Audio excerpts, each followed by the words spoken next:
Hey everyone, and good afternoon. Welcome to your weekly update from your police department, an interactive update where we connect with you online through Facebook, YouTube, and Twitter or X, and just take questions from you, give you an update on what happened the past 7 days with your police department. And today we're going to provide an update on some notable incidents that occurred this week, give some safety tips on keeping you and yourself safe. And Rich has our weekly with all the stats that our officers have done throughout the week. So I see some folks joining in. Rosalva, glad to see you, and Gloria as well. Hello to you. And Rich, I don't know how you got in here, but we got Rich in as well. So welcome everyone. There's 19 of you watching us live right now. We're glad you're here. Stay with us. We got some very important information about some notable incidents like a pursuit that happened this week, and also a big arrest that one of our officers has made. And Rich, like always, has a great update on what our officers did throughout the whole week. So Rich, let's hear it for the weekly update. Yeah, Cap, getting right into it. October 26th and November 1st, 874 police calls, 71 fire calls, 18 crime reports, 102 arrest charges, 447 traffic stops, 163 citations, 36 non-injury crashes, and 4 injury crashes. And on to the crime reports, we had 7 property damage, 3 each of family disturbances and frauds, 2 burglaries, 1 was a vehicle and 1 a residence, 2 harassments and a trespassing this week. And on the arrest charges, some good proactive numbers like always. They got at it pretty good this week. Driving on revoked or suspended at 17, 15 no driver's license arrests, 14 simple possession of drugs, 11 warrants, and move over law is still hanging on there at 2. I wish we could get rid of that one, but unfortunately, folks just aren't getting it. Yeah, Rich, I don't like to see the DUIs high either, but it is that season where a lot more folks are driving around while impaired, and really for all the holiday parties that are taking place. And we want to encourage you, please, if you are going to drink, have a way to get home. There's so many options in today's times, from Uber, from Lyft, from all the different rideshare, whether it's a taxi, a sober friend. Get home safely. You definitely don't want to get behind the wheel of a car and drive that home. There's a lot of consequences related to doing that. And one of the worst, of course, would be fatally leading to a fatal crash, right? Whether it's you or someone else, and then getting arrested for whatever it may be, whether you hurt anyone or not, or crash or not. But we've seen these DUIs, and some of those were crashes. Thankfully, they weren't serious crashes where those arrests were made from, and others were just made off traffic stops and calls from citizens who reported a drunk driver, and our officers made a stop and then continued that investigation. So please just have a safe way home anytime you decide to drink. And on to the neighborhood and school zone enforcement this week. Baird Farms, Adams Lane, Sunset Drive, Devonshire Drive, Park Glen, and Old Mount Juliet Road. 25 stops, 11 citations, no arrests. Some good numbers there this week. And on to the Guardian Shield. Top 3 numbers everybody likes. Stolen cars at 171 recoveries, stolen plates at 70 recoveries, and wanted persons at 115 arrests.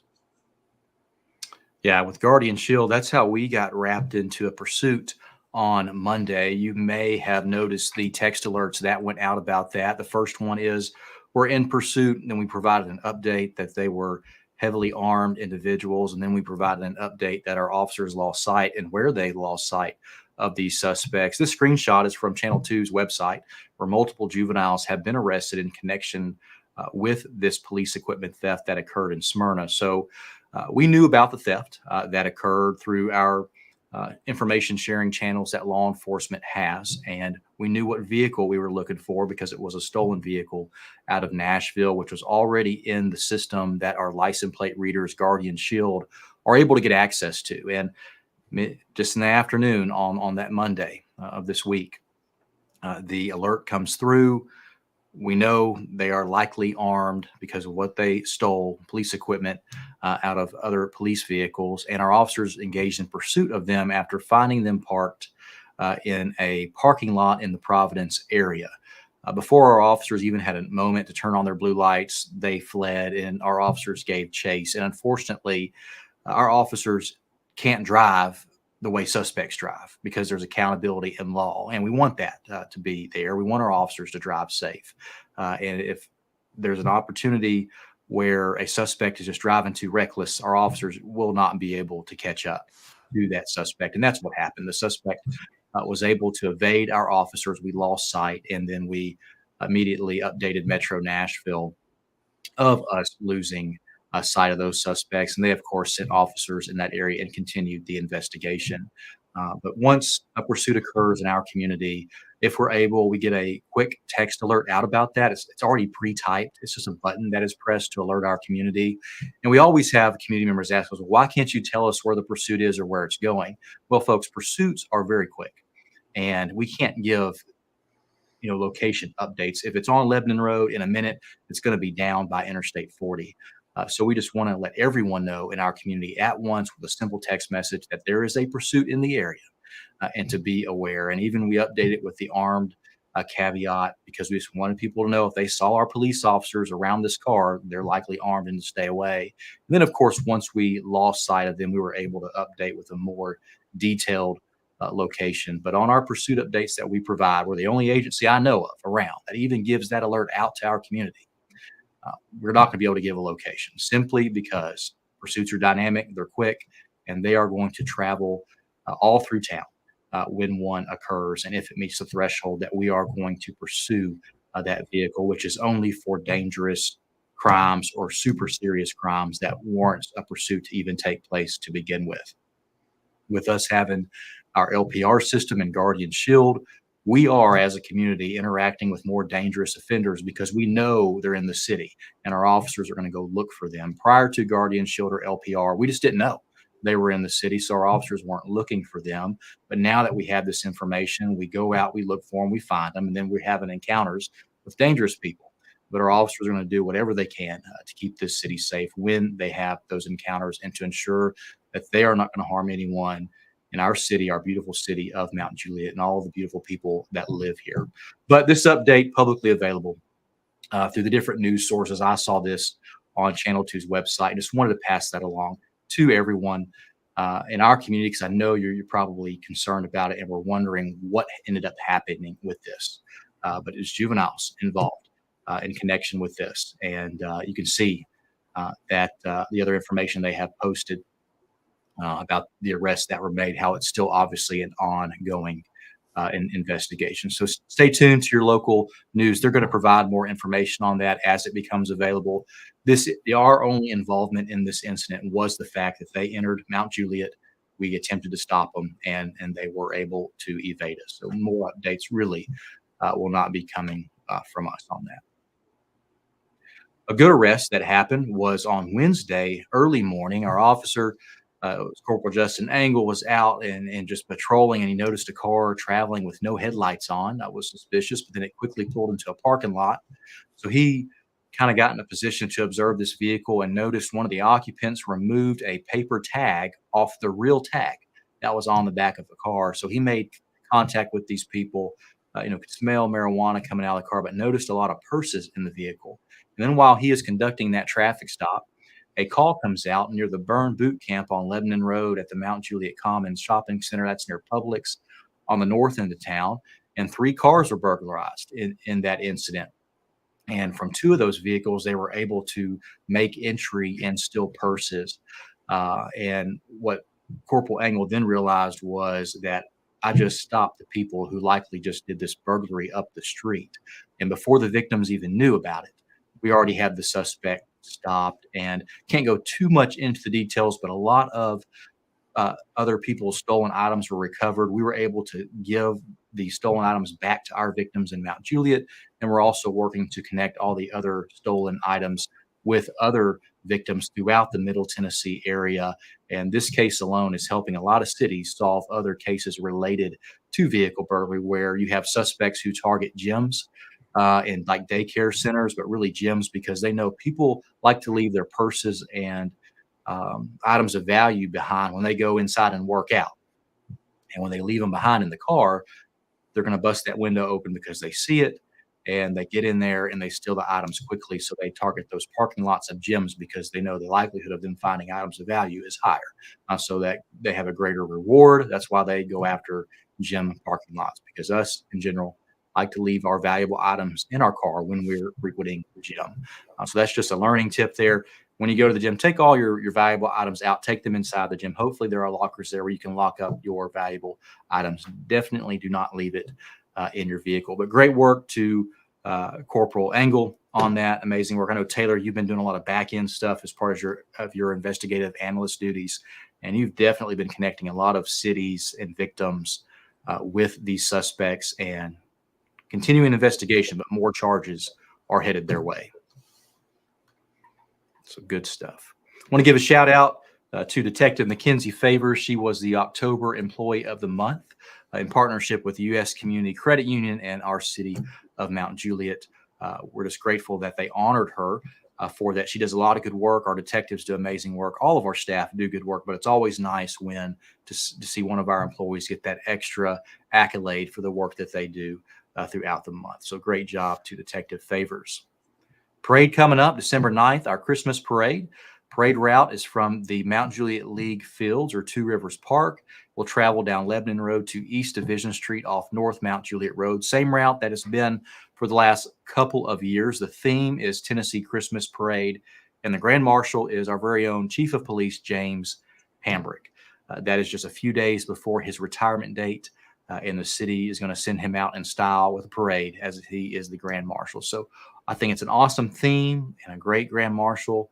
We hate to see Chief leave, but this is a great way to honor him as well, with all the other many honors that we continue to do until he steps down as Chief of Police and turns the chapter in his book. So looking forward to that. Halloween was a good night, safe night in our community. Some photos of us just interacting with all of the community members throughout the city. We had, I think, around 30 plus police officers working that night, all had candy, all had reflective wristbands, and they were just handing that out to the community members while they patrolled. It's a great way for us to meet you as our residents and just so you can meet us and us just to have a good time with you. We prefer Halloween to be a fun night, a fellowship for our whole community, and we were glad to see it was that. No injuries reported or super serious crimes, and we're grateful for a safe night in Mount Juliet on Halloween. Don't forget, special census is going on. Register mjcensus.org. You want to do this for two things. One, you get free money back to the city that helps fund all of the resources that serve you. So police, fire, EMS, parks, city hall activities, public works, roads. We get money from the state or federal government, and it goes in to our city coffers to be able to use for different projects that we have. But also, two, is the city is given money back as a award for registering for the census. And I think they've gave around somewhere up to $1,200 so far. They continue to do that, they being Justin Beasley with our city PIO team and Jennifer Hamblin with Development Services. They're giving out money for folks who register for the census. So get on there, mjcensus.org, and just let us know who you are and how many people live in your home so you can get counted as a resident of our community. And Taylor, you have some important information about being vigilant and locking your car, especially after what we experienced this week with those vehicle burgs. So what you got, Taylor? Yeah, Captain, you kind of touched on it already, but I just wanted to, mention that it's super important to lock your car because we have seen a lot of crime travel across the Middle Tennessee area where these people are hitting these locations that are, targeted areas such as daycares, gyms, parks. So I just wanted to remind everybody to leave those valuables. If you can, take them out of your car. If you have to keep them in your car, leave them in the trunk or a lock box. I know a lot of people put lock boxes in their car so that if someone does break in, they don't have access to it. So never leave those valuables in your car. But if you do, put them somewhere where it's out of sight. Again, always lock your vehicle and then just notify the police of any suspicious activity. More oftentimes than not, that hunch that we have about somebody who looks suspicious, is something. So always call the police if you feel like someone is not where they're supposed to be. So really just locking your items up, daycare drop-offs, gyms, parks. Really just make sure if you're at one of those locations, you take your stuff with you. I know daycare drop-offs, you think, oh, I'm just going to leave my car on, leave my keys in the car, run and take my child in. I know a lot of them have the, overhangs where you just drive up and run in and take your kid. But that's a really vulnerable place to leave your items because everything's unlocked and your vehicle's on. So with the incident that we had this week, I just wanted to remind everybody to just be vigilant and lock your car and take everything out of it. Yeah, great stuff, Taylor. And a lot of folks don't think about those targeted areas that you have mentioned of the daycare, drop-off, gyms and parks. And criminals, they do think. They're just not all out just randomly doing things. They think, and they like to go after things where they have the greatest reward. So they also know where they will find the greatest reward. Just like a fisherman goes out and fishes, he's going to go to the spot he catches the most fish. And so when there's a lot of reward at gym parking lots or daycare parking lots or park parking lots, that's their target areas because they know how we are as people, how we leave our valuable items in our car in those locations. So super important to remove it or definitely lock it up in a manner where it can't be seen, or if your car is broke into, they can't get it. They can't get it out. So and I wanted to also, remind people that it's not people in our area. These criminals they're flying in or they're traveling from far distances. So you may think, well, I live in a really safe neighborhood, or, this daycare is in a really great location. It's not our citizens that we're worried about. It's criminals from, all across the United States that are coming into these targeted areas. So just want to good point. The suspects from this week, they were arrested in Arkansas for similar crimes on the 21st. They got released. They bonded out. They immediately got on a plane, came to Nashville, have been targeting all around Nashville. They hit our community. Luckily, our Corporal Engel was able to see the suspicious activity and intercept them and apprehend them. But they travel all over. And I think their residence was in Georgia. So imagine where all they're traveling around. And just like your firearms too, that's a big target for thieves. You got to ensure that's locked up. You can't just have it under your seat or in your glove box. And in my car, if I'm carrying, I can't carry it on my person, or I don't want to carry it on my person, I have a locked box that is bolted in my personal car that secures my firearm. And they can't get into it unless they use some machinery to try to open it up. And, things like that. You have to think ahead, but I have that because I'm in this business and I know what thieves target. So I want to do whatever I can to prevent a thief from getting my valuable item, which, really is a gun, because I don't want them to use that gun in another type of crime that occurs elsewhere. Because once they have access to that gun, it goes to all different kinds of people and they use it in the commission of more dangerous crimes. We see it every day where the city of Nashville and their police officers are recovering firearms off of teenagers. And these teenagers were involved in a big theft with Smyrna police vehicles breaking into those cars, and they fled from us. So there's dangerous people out there. We work hard in our community to keep this city as safe as we can and to keep that crime element out of our community. And that's why our officers are so proactive. That's why they work so hard to keep Mount Juliet a beautiful, safe place. If they didn't work at it, we'd have a lot of crime. And that's certainly something we don't want. So we really appreciate the support that our community provides our officers that allows them to get out there and work hard each and every day. And they're going to do that as best as they can. And just grateful for what they do, because they encounter dangerous people and they put their lives on the line daily for everyone that lives here and visits here in the Mount Juliet community. Thank you, Taylor, for that. Rich, how's our weather looking up? Cap, weather's looking great this weekend compared to what it was earlier this week for Halloween when we had to bundle up. We're looking really good. We're holding 65 right now, getting through the weekend and into early next week. We're getting back into spring-like weather. So it's looking real pretty, just partly cloudy throughout the weekend. Highs will be in the low to mid 70s during the day. And really nice overnight. So it's going to be a pretty weekend this weekend. If you got outdoor plans planned, go ahead and do them. And it should be a pretty weekend for you. Yeah, look at that, man. High 60s, 70s, and early next week, almost 80. That's good stuff. That's the kind of weather I like. And in the fall, it is not super cold. That's early November when we have some nice weather. That's Tennessee weather for you folks. It's always up and down, up and down. We'll take questions from you. If you have any questions, just type those in the comments, and we will be glad to get to those. I saw one here from Vicky. She just, saying she thinks it would help if we were told up front where the pursuit is so we know the areas to avoid. So, Vicky, what I was explaining earlier is pursuits, they're dynamic and they're quick. If we told you it was on Lebanon Road in the text message, in less than 30 seconds, it's going to be near Division. In another 30 seconds, it's going to be down by I-40, which is on the totally other end of town. So we have to be general in those alerts and say it's in the Mount Juliet community. If that pursuit stops and becomes something else in our city, that's when we're able to update and give an exact location. But pursuits in general, you're just going to get that general alert. And simply because it's so dynamic and so quick, we can't send you every little update of where it's at because it's moving so quick. So we want everyone in our city of Mount Juliet to know there's an active pursuit, because it could quickly turn down one street or the other and go one way or the other.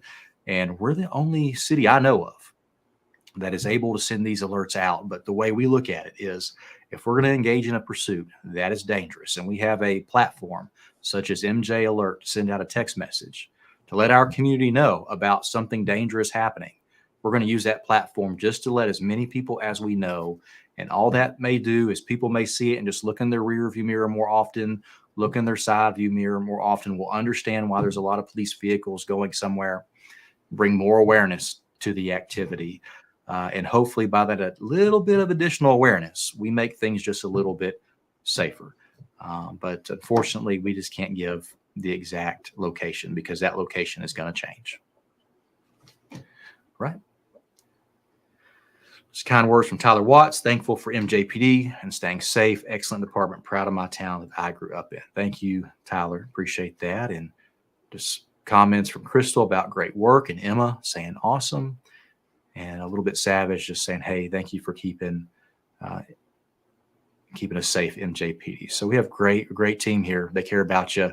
They serve you every day, just like they are now, and just like they will be tonight and into the weekend and every other day after that. We have a great team of officers that keep this city safe through their work, and our staff too. Dispatchers, records clerks, people like Rich that keeps the darn place running all the time, and people like Taylor who help investigate crimes while our detectives are in the field. It takes a team to keep this city safe. And then that team also includes the community, who keep a watchful eye over their neighbors as well and report anything that they may see suspicious. But all the questions I see right now, if there's anything else, type it in. We'll be glad to get to it. Captain, quick shout out. I see in the comments there, Jean Gadbow. That's my aunt from Chicago. Oh, so what's awesome. up, Aunt Jean? Hi, Aunt Jean. Glad to see you popping on today with us. Hi, Aunt Where's Jean. Aunt Jean at? Right above a little bit Savage and below Miss Mickey. Jean. Yeah, see, that's the Jean I can say. Yeah, that's not Jean. That's Jean. It's not Jean, right? That one day. They're making fun of me. Yeah, and Officer Cameron Smith, what about that guy? What about him? Yeah, what about him? What about him? Good guy. We appreciate you, Cam. And a couple quick shout outs for the week, Captain, just to throw some love back out to folks. All the folks that brought all the goodies through Halloween this week, and other things, just a couple that popped to mind. Miss Debbie, the donut lady, just dropped off her couple of big trays of donuts for us today to get us through the weekend. Green Hills cheer team came by this week and dropped off a bunch of goodie bags for everybody. And of course, several of our other church community members dropped off things throughout the week. So just throwing back some love to everybody for all the great support we get all throughout the year. Yeah, a lot of support this week, and the food.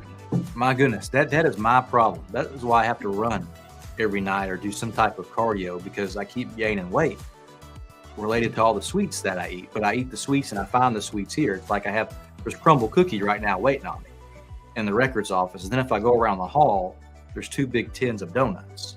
Then if I go down the other hall to the kitchen, there's barbecue that someone left off. And I don't have sweets at home. I get them here. And I try to stay away from them, because if they're in front of me, I'm going to eat them.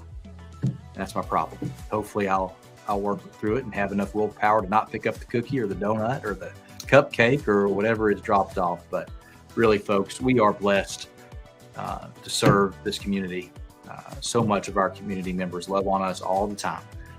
And we just continue to hope to maintain that trust and support through our hard work for you and dedicated work to you.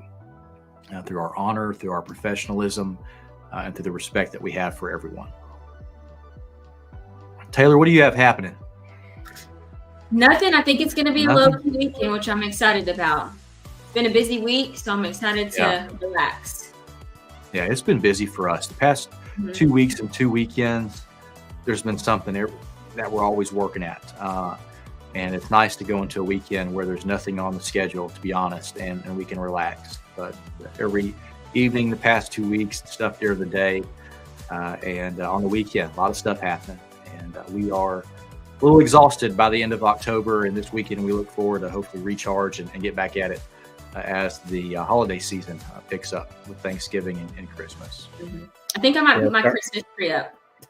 The Christmas tree, that's real early. Yeah. No. You don't think so? No. She must have used to work for Cracker Barrel. Yeah, mine is either on Thanksgiving or the day after. No. But it is pretty to have it up, you know. It is. Christmas is a happy time. It is. Very much so. Yeah. I found myself listening to a Christmas song yesterday, and I liked the song, and I wanted to truly listen to it, but I said, Tyler, you can't. So I just hit next because it's not after Thanksgiving yet. And I was afraid I was going to wear it out and not even want to listen to it around Christmas. And it is weird. It's about to be 75 degrees. So, you know, can't really listen to Christmas music in 75-degree weather. True. Cameron chiming in with, just thank you for supporting Breast Cancer Awareness Month. Absolutely. We had our pink badges on throughout October. If most of you noticed, there's also a video out about it, but we're back to the goal. All right, good deal. Well, Taylor, Rich, I hope you have a good weekend. To everyone watching, I hope you have a wonderful weekend too. If there's anything you need, please just give us a call. We're here for you. See you later.